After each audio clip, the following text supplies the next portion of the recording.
with the playing of our familiar theme song. It's time to go out to the other coast of the United States of America, to where we find Michael Snyder in Hollywood, who watches a lot of movies. Hi, Michael. Hey, Alex, and hi, listeners. It's the calm before the storm. We know that a bunch of Oscar-worthy films are going to be released in December, but this weekend is not one of those weekends when we got a chance to see those films. Instead, we have something fairly interesting on the agenda. Let's get to a few of these movies, leading off with The Aeronauts. It's an exciting period romp inspired by real Victorian-era adventures in ballooning as scientific research. It sounds a little dry, but this reunites young British stars Felicity Jones and Eddie Redmayne. Their previous movie together was a little award winner called The Theory of Everything, where they played Stephen Hawking and his wife, and here they are a more combative couple. She's daredevil balloon pilot Amelia Wren, kind of a fictional creation, I think. I'm guessing here.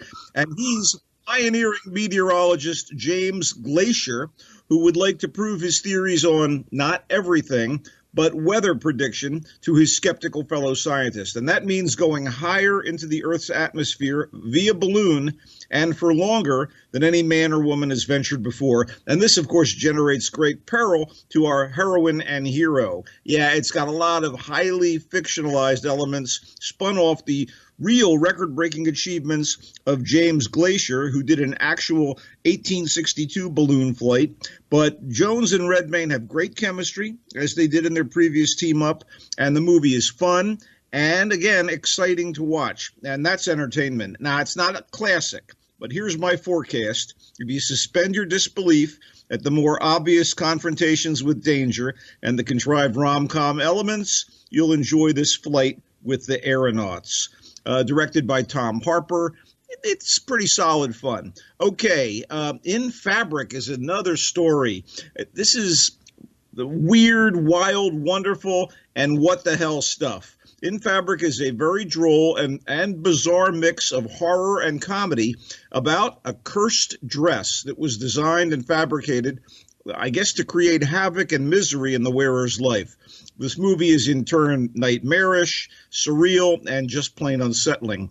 Marianne Jean-Baptiste plays a recent divorcee and single mom in London who wants to spice up her life, so she answers a personal ad and decides she wants a new dress for the planned dinner date. So she visits this creepy upscale boutique where an even creepier, almost anachronistic saleswoman sells her this hot blood red gown. Unfortunately, the dress is imbued with bad vibes, bad mojo, I don't know, even bad juju. Anyway, it leads this otherwise ordinary woman on a scary journey into otherworldly circumstances. I mean, consumerism can be debilitating and even destructive to the compulsion of the shopper, especially if it's a shopper with limited means. But in Fabric, things go to a whole nother level. This is odd and moody stuff that sometimes moves at a deliberate pace with kind of hypnotic visuals that evoke dream state. That won't be to everyone's taste, but for the most part, it was to mine.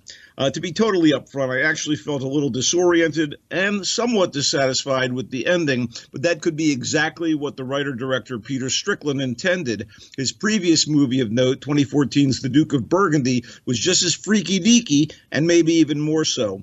In any case, In Fabric, true to its fashion orientation, makes spectacular use of a vibrant color palette. Like some designer clothing, it's kind of glorious to look at, but might be uncomfortable for anyone looking for something loose and casual to wear. By the way, for all Game of Thrones fans, British actress Gwendolyn Christie, a.k.a. the Amazonian warrior Brienne of Tarth, has a supporting role here, and she's as imposing as ever, and pretty fetching too, if barely recognizable in a dark shoulder-length wig.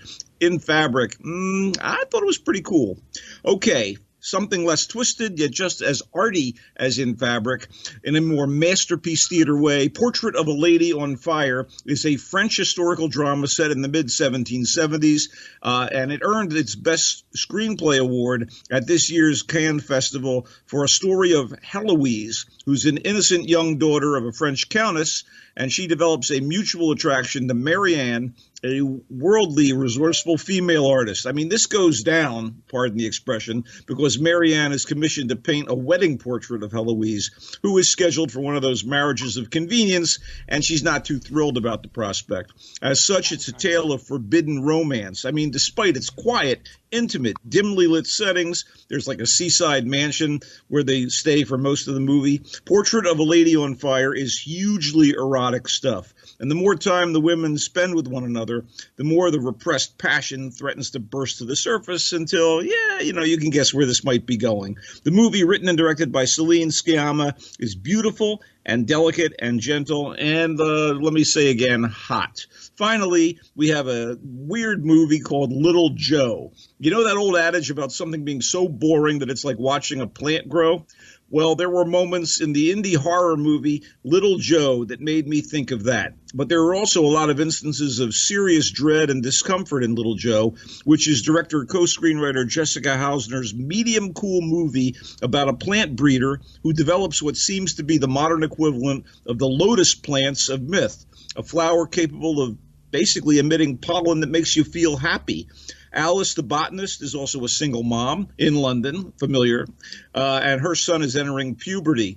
The boy lives with her, but playing second fiddle to mom's obsession with her new species, which she names Little Joe after her son.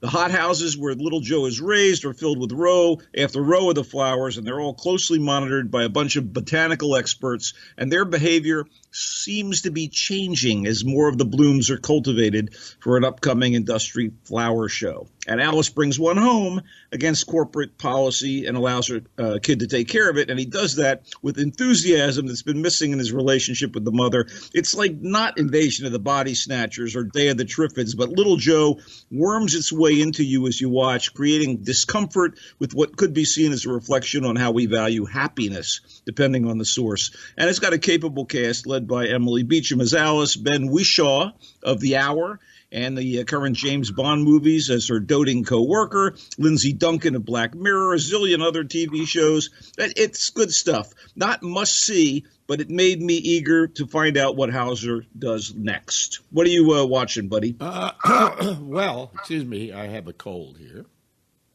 Watching, let's see here. Well, it's getting to the point where you don't have to go to the movies to see the pictures that are going to be nominated. You can just turn on your TV and go to Netflix or Amazon Prime or Hulu, because really they're going to be the repositories of, I think, a lot of this year's Oscar nominees. We've got The Marriage Story over at Netflix. And then if you go over to Hulu, not Hulu, but Amazon Prime, you've got the latest installments of the Marvelous Miss Maisel, Mrs. Maisel. So, it got some good stuff coming up. And then over on Netflix again. Did I say Netscape? God, I'm out of it. Netflix. Oh, we've got, of course, Martin Scorsese's tale, The Irishman, my friend. Yeah, and which I found mediocre at best. It's very long. It's mediocre. It's as though somebody said, "I'm going to try and make a Scorsese picture." I think it's better than mediocre, but it's very long. You know what's coming up soon, I think, on Netflix eventually? Also, The Two Popes, but that's going to come out in theaters shortly. I recommended Marriage Story when it was in the theaters, and I recommend it on Netflix. It is a treat to see a movie that serious and painful and beautiful and heartbreaking, and, I venture that's going to be an Oscar nominee for sure. Yeah. And anyway, why don't you tell them where they can find you, Michael?